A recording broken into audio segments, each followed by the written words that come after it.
Tema 24. Coherencia textual, deixis, anáfora y catáfora y la progresión temática. La coherencia es la propiedad que permite interpretar un texto como una unidad de sentido.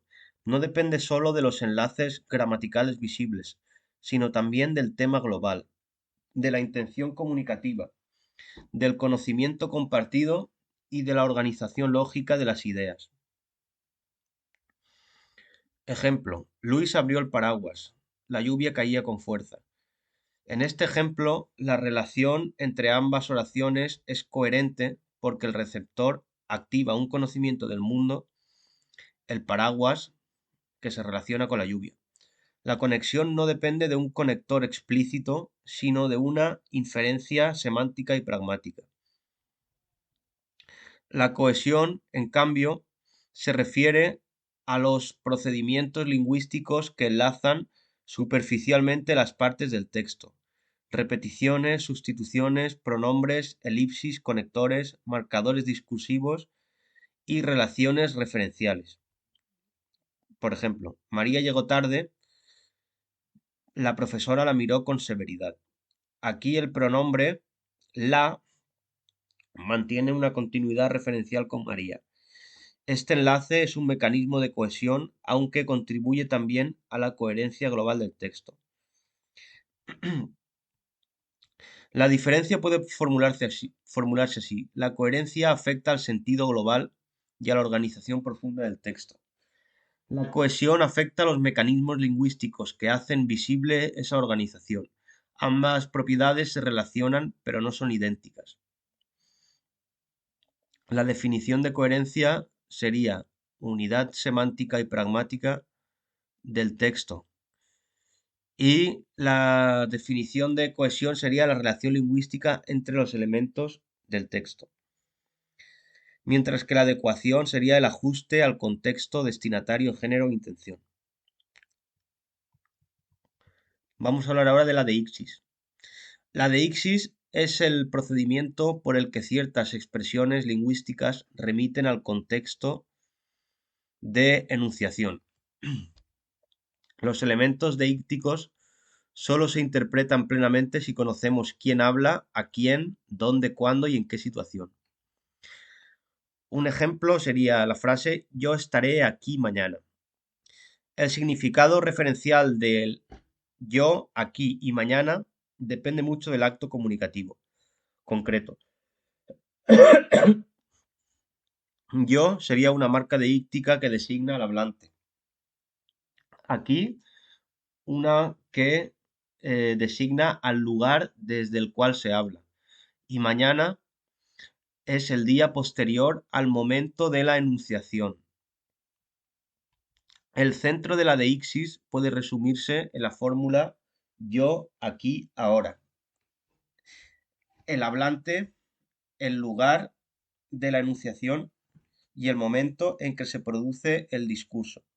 A partir de este punto cero se organizan las referencias personales, espaciales y temporales. Por eso hablamos de deixis personal, deixis espacial y deixis temporal. Conviene distinguir la deixis de la anáfora, porque no es lo mismo. La deixis remite al contexto extralingüístico, mientras que la anáfora remite a un elemento propio del texto. Juan llegó, él estaba cansado. Él es anafórico, ¿vale? Él es el culpable. Dicho señalando a alguien presente, aquí él sería un deíctico, ¿m? Porque sí que hace referencia a algo extratextual. La deixis de persona. Esta sitúa a los participantes del acto comunicativo dentro del texto. Se expresa mediante pronombres personales, normalmente, posesivos, morfemas verbales también en las terminaciones y incluso en algunos casos tratamientos sociales. Ejemplos de deixis de primera persona sería yo, nosotros, mí, nuestro, la o de canto, el amos de cantamos. Deixis de segunda persona, tú, vosotros, usted, etcétera. y deixis de tercera persona remite a aquello de lo que se habla. Él, ella, ellos, su. La primera y la segunda persona son deícticas de manera prototípica, porque dependen del acto de habla en sí mismo. Mientras que la tercera persona puede ser deíctica si señala a alguien presente, pero también puede ser anafórica si retoma un referente textual anterior. También los morfemas verbales expresan persona y por tanto pueden tener valor deíctico. En iremos, la desinencia verbal permite recuperar una primera persona del plural, aunque el sujeto no aparezca expreso. La deixis espacial localiza personas, objetos o hechos en relación al lugar del hablante, del oyente o de otro punto de referencia. Se expresa mediante demostrativos, adverbios de lugar o verbos de movimiento. Los demostrativos sabemos cuáles son, los adverbios de lugar, aquí, ahí, allí, cerca, lejos, arriba, abajo. Y luego los verbos de movimiento, ir, venir, traer, llevar. El verbo venir, por ejemplo, implica movimiento hacia el centro deíctico del hablante. Ir, en cambio, indica alejamiento o desplazamiento hacia un punto no identificado respecto al centro deíctico. De modo semejante, traer suele orientarse hacia el hablante, mientras que llevar se orienta hacia otro punto. La deixis espacial puede organizarse de forma binaria o ternaria. En español, la oposición tradicional es ternaria, este, ese y aquel, mientras que en inglés es binaria, como this and that, por ejemplo. Vamos a hablar ahora de la deixis temporal. La deixis temporal sitúa los hechos en relación con el momento de la enunciación. El punto de referencia es el ahora del hablante, aunque en textos escritos puede diferenciarse entre el tiempo de producción y el tiempo de recepción. Tenemos deixis de anterioridad respecto al momento de habla, que sería ayer, antes, antiguamente, el año pasado, la semana pasada, lo que sea. De simultaneidad, ahora, hoy, en este momento, actualmente, justo ahora, o de posterioridad, mañana, después, luego. También los tiempos verbales tienen valor deíctico, pues el presente se orienta hacia la simultaneidad con el momento del habla, el pretérito hacia la anterioridad, lógicamente. Además de los tiempos absolutos, que exigen tiempos relativos que sitúan un hecho respecto a otro punto. En cuando llegues, te hablaré, o cuando llegues, habré terminado. El futuro compuesto expresa anterioridad respecto a un momento futuro. Esto hay que tenerlo en cuenta. Y ahora, junto a la deixis personal, espacial y temporal, puede hablarse de deixis textual y deixis social. La deixis textual orienta al receptor dentro del propio discurso mediante expresiones como en este apartado, como se ha dicho antes, más adelante o a continuación. Como veremos en el siguiente apartado, la anáfora es un procedimiento básico de cohesión. La deixis social refleja la relación entre los interlocutores, que sería la distancia entre ellos, la cortesía o la jerarquía que exista. En español se observa especialmente en la oposición entre tú y usted. Así usted podríamos marcarlo como un deíctico social de distancia. Y ahora vamos a dejar de un lado la deixis y hablar de la anáfora y la catáfora. La anáfora y la catáfora son mecanismos de referencia interna o foricidad. A diferencia de la deixis, no remiten primariamente a la situación extralingüística, sino a otro elemento del texto. Es decir, las relaciones de un elemento del texto a otro. Y lo voy a explicar muy rápidamente porque la anáfora es cuando un elemento remite a otro que aparece en forma plena, pero aparece con posterioridad, mientras que la catáfora aparece después, ¿vale? O sea, la anáfora con anterioridad y la catáfora después. Y podéis poner muchos ejemplos de esto. Identidad de referente e identidad de sentido. Las relaciones anafóricas pueden implicar identidad de referente o solo identidad de sentido. Hay identidad de referente cuando las dos expresiones designan la misma entidad del mundo. Hay identidad de sentido cuando se repite un contenido semántico, pero no necesariamente el mismo objeto. Por ejemplo, Mercedes le dijo a Pedro que volvería el jueves. El pronombre le y el nombre Pedro se refieren al mismo individuo, al mismo objeto del mundo. Entonces, aquí sería identidad de referente.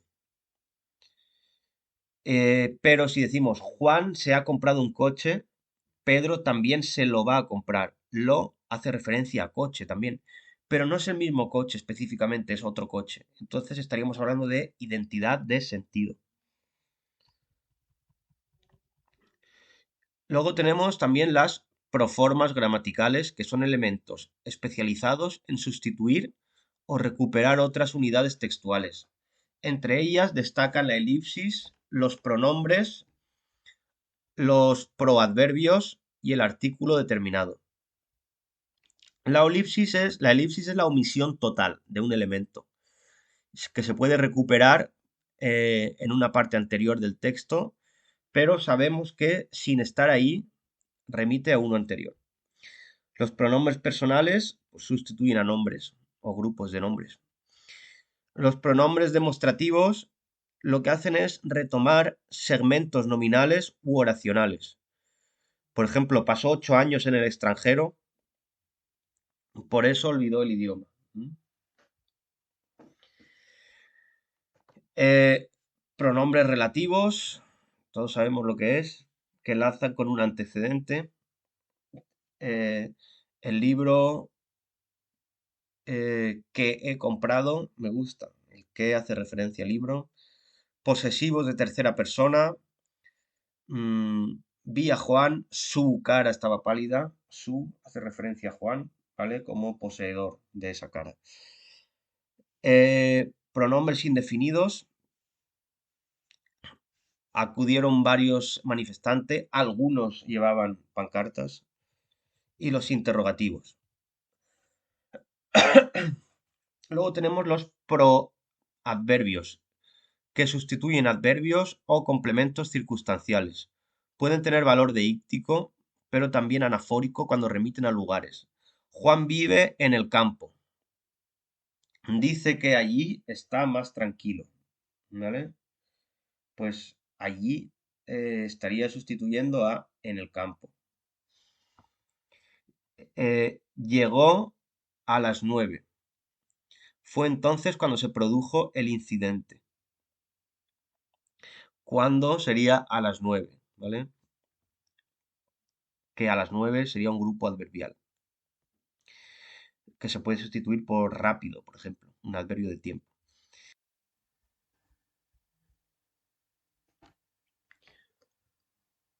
El artículo determinado también puede tener valor anafórico cuando es presentado como un referente conocido y ya introducido en el discurso. Ejemplo. Ayer llegó un turista al pueblo. El turista llevaba unas gafas de sol. El artículo determinado sustituye a un turista. Y ya está determinado porque sabemos de qué turista estamos hablando, porque lo hemos presentado antes. Vamos a hablar ahora de proformas léxicas, que son palabras con significado general que sustituyen a otras unidades léxicas. Frente a los pronombres, estos conservan contenido léxico, aunque su contenido léxico es muy amplio. Un ejemplo. Pedro, Juan, Luis, cualquier persona habría hecho lo mismo. El sustantivo persona puede recuperar todos los nombres que han aparecido antes con rasgo humano. Pedro, Juan, Luis, incluso los puntos suspensivos. también, que forman parte de una enumeración.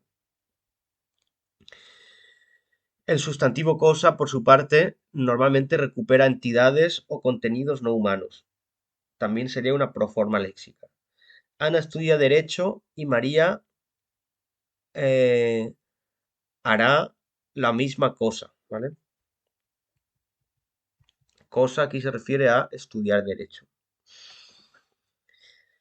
La expresión hacer lo mismo puede sustituir a una acción verbal previa. Ana tiene la gripe y a María le sucede lo mismo. Aquí no con hacer, pero con suceder también puede funcionar. Y ahora vamos a hablar de la progresión temática.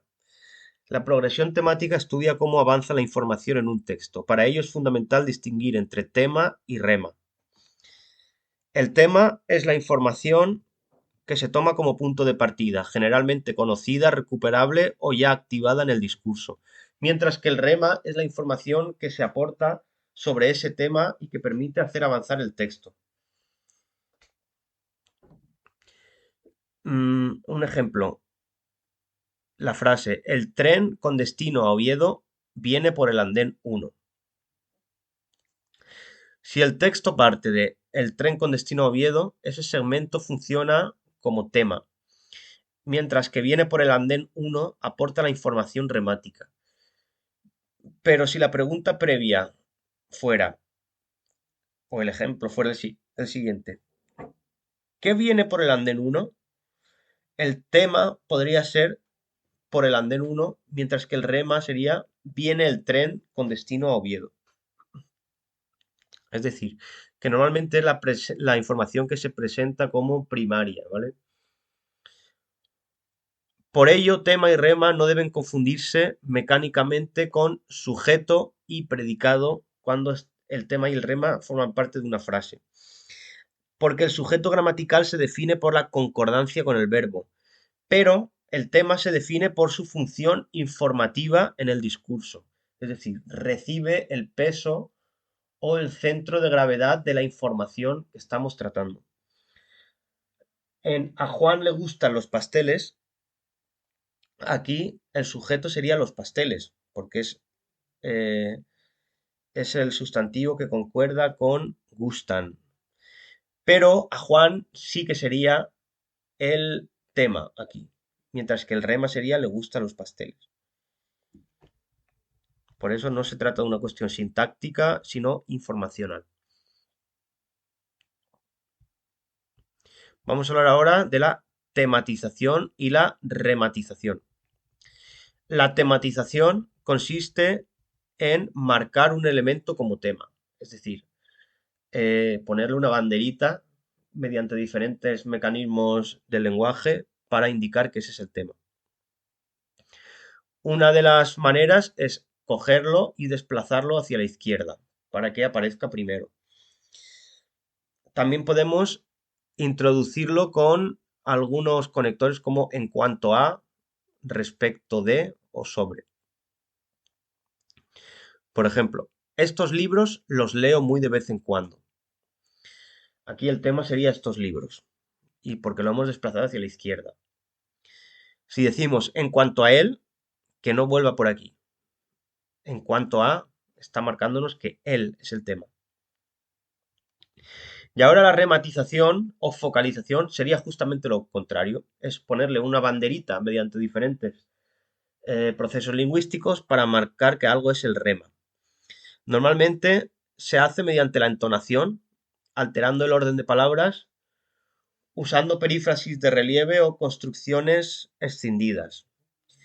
Normalmente cuando se rematiza, mmm, lo que se está haciendo es aportar una información que es nueva o contrastiva respecto al tema, respecto a la información anteriormente tratada. En algunos ejemplos sería, fue mi hermano quien vendió el piso, ¿vale? Aquí vender el piso es una información secundaria respecto a el hecho de que fue tu hermano quien lo hizo. Por eso, quien nos está introduciendo, ¿vale? Al rema. Mientras que lo que vendió mi hermano fue el piso. Aquí hemos invertido el orden y la segunda parte de la oración fue el piso, aquello que vendió mi hermano. Lo que vendió mi hermano, tema, fue el piso, rema. Estos procedimientos muestran que el orden de las palabras en español no responde solo a sintaxis, sino también a la organización informativa del discurso. Y ahora, la progresión temática, la relación entre rema y tema, entre tema y rema, dependiendo de cómo se desarrolle a lo largo de las diferentes frases, la vamos a clasificar en número uno, progresión lineal. Es aquella en la que el rema de una oración se convierte en el tema de la siguiente. Ayer llegó al pueblo un turista. El turista llevaba una mochila roja. La mochila roja contenía eh, varios mapas antiguos, por ejemplo. ¿Mm? Después tenemos la progresión de tema constante, en la que el mismo tema se mantiene a lo largo de varias oraciones y se van añadiendo informaciones nuevas sobre él. Esta es la más típica. María llegó temprano. María preparó el material. María explicó después el ejercicio. En los textos reales, la progresión de tema constante lo que hace es usar la elipsis o la anáfora, porque no vamos a repetir María todo el tiempo. Y luego está la progresión de temas derivados. Aquí tenemos varios temas particulares que proceden de un hipertema común, que el hipertema sería un tema más importante y que está por encima de los temas secundarios. Ejemplo, la ciudad estaba en fiestas, las calles aparecían iluminadas, los vecinos llenaban las plazas, los comercios abrían hasta tarde. Aquí el hipertema es la ciudad estaba en fiesta y los temas derivados serían las calles, los vecinos y los comercios. Este tipo de progresión es muy frecuente en las descripciones, exposiciones y en los textos periodísticos. Vamos a repetir los tres tipos, ¿vale? Progresión lineal, el rema se convierte en el tema de la siguiente frase. Progresión de tema constante, se mantiene el mismo tema y se añaden remas sucesivos usando normalmente la elipsis o la anáfora. Y luego está el tema derivados, que tenemos un hipertema y unos temas secundarios. Vamos a hablar ahora de la construcción de la coherencia. Hemos hablado de la deixis, la anáfora, la catáfora, la progresión temática y las hemos estudiado por separado, pero en el texto real todas ellas actúan de manera conjunta. La deixis ancla el discurso en una situación. La anáfora y la catáfora garantizan la continuidad de las referencias que se están dando. Y la progresión temática organiza el avance de la información y nos la va presentando de una manera más o menos digerible. Si los juntamos todas, tendríamos una frase como esta para analizar. Ayer llegó Ana al instituto. Allí le esperaba su tutor. Este le entregó un informe y el documento contenía varias observaciones importantes. Bien, en este verbo, ayer es un deíptico temporal. Allí puede funcionar como anáfora locativa si remite al instituto que está dentro del texto.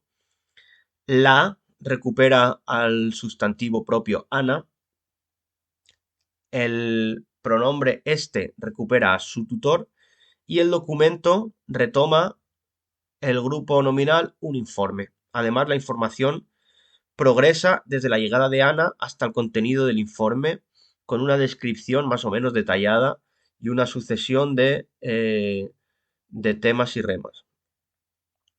La coherencia textual depende, por tanto, de una combinación de factores semánticos, pragmáticos y gramaticales. Y un texto puede tener conectores y pronombres y sin embargo resultar incoherente si no existe unidad temática y también puede carecer de muchos enlaces explícitos y sé coherente gracias al conocimiento compartido. Esto se ve mejor cogiendo textos y directamente analizándolos mediante los tres elementos que hemos visto antes, o cuatro.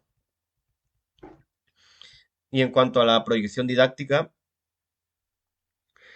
en segundo de bachillerato estos contenidos se relacionan directamente con el análisis textual exigido para la prueba de la PAU o la EBAU.